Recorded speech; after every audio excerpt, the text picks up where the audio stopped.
So the time has come, brothers and sisters and young people, that we should receive words that our brother Joseph has prepared for us this day. So I'll now call Joseph to come forward and give us the words of exhortation. Thank you, Brother Lindsay. Good morning, everyone, my dear brothers and sisters. It's so lovely to be with you here this morning. Thank you so much to all the visitors who have come up from all around Australia just to hear me speak today. On another note, I think there was some unrelated event on yesterday that some people may have gone to, so luckily they were in the area for today, which is my my usual starting point for an exhort, an old habit passed on through tradition. And I was looking at the two Old Testament readings for today, and none of them really struck out at me for an exhort. So when I got to John 8, I was quite relieved. One, because it's so long and there's so choices to choose from, but two, it happened to have one of those stories in it, which has previously looked at in Proverbs 26 a little bit late, 8, which was very well read, thank you. It is a long chapter and I was tempted to ask it to be read out in full. However, considering I'm only focusing on the first 12 verses today, I thought that reading it all out might dilute the story we want to focus on. And as well as the fact that we'd still be listening to it being read. But this story in John chapter 8 is a story I've heard times before, and I thought that I'd heard it enough to know about it, to have its meaning really affect my life. I started thinking about it for this sort. And I hope that after today, we can all gain some encouragement from this story and learn from Jesus' amazing example. So let's all turn to John 8. The story starts in John chapter 7, where Jesus has just gone up from Judea to Galilee. Disciples had tried to stop him, but he'd gone up by himself later for the Festival of Tabernacles, where Jesus spends a lot of time teaching and being questioned by the scribes and Pharisees. And in the last few verses of John 7, the Pharisees and the people go home after the Festival of Tabernacles. But in verse 1 of chapter 8, it says, he goes up to the Mount of Olives, which is a constant place of peace and rest for Jesus, and in his final days a source of comfort for him as well, where he felt close to his God, close to his Father. So after being rejuvenated by going up into the Mount of Olives, the next day at dawn, he wakes up really early and he goes straight back into the temple. The festival is over, but his job is not done. Back into the temple courts where the people begin to gather around him again. In verse 2, our story gets a little bit interesting. The scribes and the Pharisees, you see, had come up with a new plan. It does seem like a plan, because in verse 6 it says that the question they were asking him or baiting him with was to trap him so that they could accuse him, maybe to discredit him, to show the people he opposed their traditions and the laws of God set out by God through Moses. And so they bring a woman before him, not accused, but caught red-handed in the act of adultery. A sin worthy of death, stoning, in fact. Let's turn to Leviticus chapter 20. Just confirm this. Leviticus 20, and we'll start in verse 10. Leviticus 20 verse 10 says, if a man commits adultery with another man's wife, with the wife of his neighbour, both the adulterer and the adulteress are to be put to death. Let's turn over now to Deuteronomy 22. It becomes even more than that. 22, 20 will start. Men of her town, evil from amongst you. If a man, another man's wife, both the man who slept with her and the woman must die, must purge the evil from Israel. If a man happens to meet in a town a virgin pledged to be married and he sleeps with her, he shall take both of them out to the gate of that town and stone them to death. The young woman because she was in a town and did not scream for help, and the man because he violated another man's wife.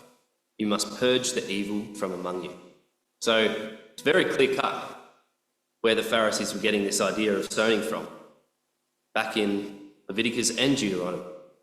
We can see the Pharisees had a point, very strong case against this woman. So why were they bringing her before Jesus? How was this going to trap him? They must have thought that Jesus was going to disagree with the law of Moses, which would discredit him in front of the crowd, or all the people, and given them for a case of blasphemy. And this is an interesting inception of Jesus and the sort of response they were going to get from him. Would Jesus really back this stoning? Or would he blaspheme against the law of Moses? He only had two choices, really, in their mind. So this woman is thrown in the midst of the people. And everyone gathered around, and they asked in verse 4, turn back to John chapter 8, in verse 4. Verse 4, Teacher, this woman was in adultery. The Lord has commanded us to stone such a woman. Now, this question I find quite interesting for a number of reasons. Firstly, they call him teacher. They were putting on an act. They were trying to come across genuine and humble and ask Jesus a genuine question. But Jesus knew their intentions.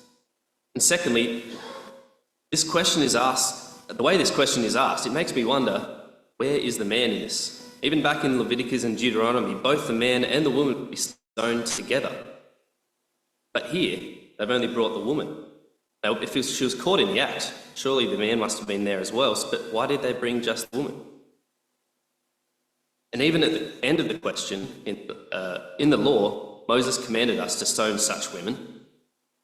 This little phrase of such women was almost putting her in a box like it was all her fault. The man isn't in the picture at all. And it doesn't give the sense that all the information and the pieces of the story are all here for Jesus. So it's a very interesting question. This also shows that their focus was not in the right place. Back in Leviticus and Deuteronomy, yes, the law was given to them by Moses, and it was called the law of Moses for them, but it was really God's law that he set out for them to follow. The Pharisees trying to get Jesus to oppose or to contradict the law of Moses, and God isn't in their minds at all as an important figure. So we can all see what's going on here. So could Jesus. And now, how many of the surrounding people could see? Most of them would have been all ears in silence, along with the Pharisees, anticipating and waiting to hear Jesus' answer. What was he going to say? Doesn't say anything, does he? Jesus bent down and started to write on the ground with his finger. He ignores the question, really. He gets down and writes with his finger. Now, let's turn to Proverbs 26. It'll be a great time to start having a look at that. Yet one of the other daily readings for today, and there's some pretty amazing little parables and advice in Proverbs 26, and there's a few verses that fit this story really well. Proverbs 26, and we're going to look at verses 4 and 5. Do not answer a fool according to his folly, or you yourself will be just like him. Answer a fool according to his folly, or he will be wise in his own eyes. Great little nugget in this chapter that relates very directly back to the story we get in today in John 8. It's exactly what Jesus starts by doing. Do not answer a fool his folly. And here is our first take-home point today. Sometimes the best thing to do is to not say anything at all. Something we teach our children, but sometimes we can rarely follow ourselves. And we can ask, well, how can we be silent when such important matters arise? We feel compelled to say our piece or to make our point heard. Well, let's think back to John 8. What does Jesus do? How important was this situation, this matter? I'd argue very. Someone's life was at risk. Jesus easily could have said, yep, you're right, that is what the law says, and she would have been dead there and then. But Jesus doesn't do that. He realised what the Pharisees were doing and he knew their motivation, and so he kept silent to start with. It was almost like he was giving them time to think about what they were saying, to understand what they were doing. shaming this woman all by herself, without the other half of the problem, with little to no regard of the woman at all and her well-being and how she was going to be saved out of all of this. But Jesus felt for it. We know that Jesus came to heal the sick, the poor in spirit, and most of all the sinners he came to save.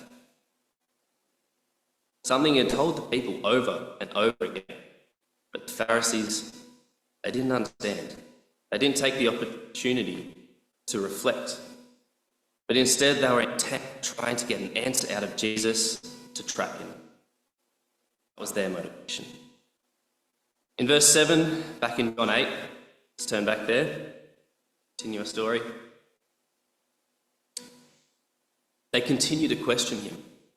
They don't take the opportunity to reflect. They don't take the time to think about it. No, they just continue to hound him, question him. Jesus, do you hear us? Come on, what do you say? Do you agree with Moses or not? You can imagine them crying out to him as they become more frustrated with Jesus as he ignores them. Sorry, I should have told you to keep your hand in Proverbs 26. We'll go back to there now as well. Back to Proverbs 26. And another verse in Proverbs 26 is a great little verse, a great little piece of advice for us and applicable to this story here. We're going to read just one verse in verse 17. How's this for an amazing daily reading connection? Like one who grabs a stray dog by the ears is someone who rushes into a quarrel not their own. I love this one. It paints an amazing picture. Grabbing a stray dog by the ears is not a very smart decision. I'm not sure if anyone's tried to do it, but I wouldn't recommend it. Everyone knows that. But how easy is it for us to become part of something that has nothing to do with us? A quarrel that doesn't involve us. We can be drawn to it, can't we? This is exactly what's happening back in John chapter 8. These Pharisees are throwing themselves into the midst of this quarrel, if you like, becoming involved with the wrong motivation to try and trap Jesus. Let's go back to John 8, please. And that's it for Proverbs here.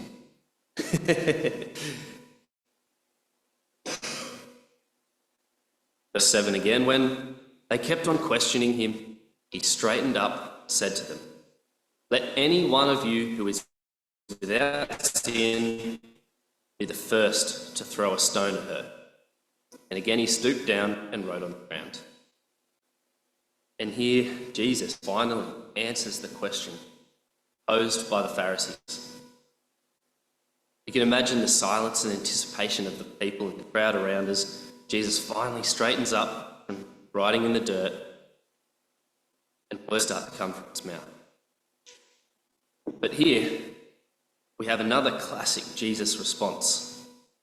Not the response they were expecting, that's for sure. A flawless answer to the Pharisees' question. One that agrees with them and disagrees with them at the same time. Yeah, sure, someone can throw the first stone, yep. It is what the law of Moses said, isn't it? But if you want to throw the first stone, make sure you have no sin in you first. That was a prerequisite of what the Pharisees were trying to do. How amazing is it? You can imagine the Pharisees starting to think it over. Some of the more proud and maybe youthful among them may have even started to reach for a stone, realising that their peers weren't.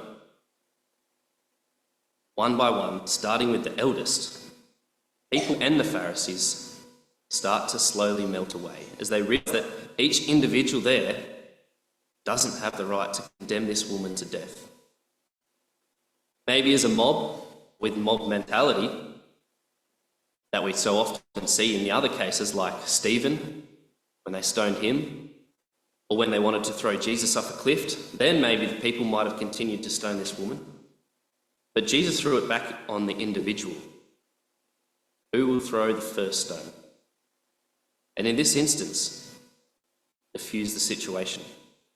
In one sentence, he calmed the situation. He answered the Pharisees' question. He humbled, or rather humiliated in their eyes, the Pharisees and scribes, as not even one of them felt comfortable picking up the first stone in front of the people. They were the top dogs back then. Everyone looked up to them, respected them. They were meant to be the sinless, most sinless among the people, but not even one of them dared to pick up the first stone. And finally, Jesus taught everyone there, and us reading today, a valuable lesson. And what is that lesson? Well, Jesus was saying to them, or at least asking them to think about, whose job is it to condemn someone? Ours, as humans, as sinners, or someone else's job? Someone who doesn't sin? God. Interestingly enough, the only person in this story who had every right to condemn this woman, being a sinless man himself, was Jesus. Jesus was trying to show them a new way, a way that was better than Moses, a way that highlighted the need for Jesus and why his mission was so important on the earth at that time. Condemning and stoning was the old way, the Old Testament that was put in place till Jesus came to not just condemn but save. Now, I don't want to get this idea of condemning to death used with us as Christadelphians standing firm on what the Bible tells us around our doctrinal beliefs. There's a massive difference here, as you all may be well aware of. What was happening back in this story was that the Jews were not just condemning this woman and saying, well, she is doing wrong and she needs to stop for all us to live in harmony. No, they were saying, this woman is doing wrong and she deserves to die through stoning, and we'll take that out, carry out this action. They were cutting her off in their own minds from any sort of salvation and mercy that God offers to everyone. And here we can learn from their mistakes and from Jesus' amazing example. When tricky situations arise, we can answer Jesus' question and understand that we can condemn someone to the point of no return, if you like, to cut them off completely. Why? Because Jesus didn't. And I know there's a whole subject on dealing with tricky situations, and I don't want to get into all of that now as we will be here. I do want us to remember that our motivation behind what we say and what we do is extremely important, just as it was back in this story. The Pharisees had a motivation to trick, to condemn, to put themselves on a pedestal above others, to show off their own righteousness. In contrast, Jesus' motivation was to save and to teach. Let's turn to 1 Corinthians chapter 16. Very short verse 14.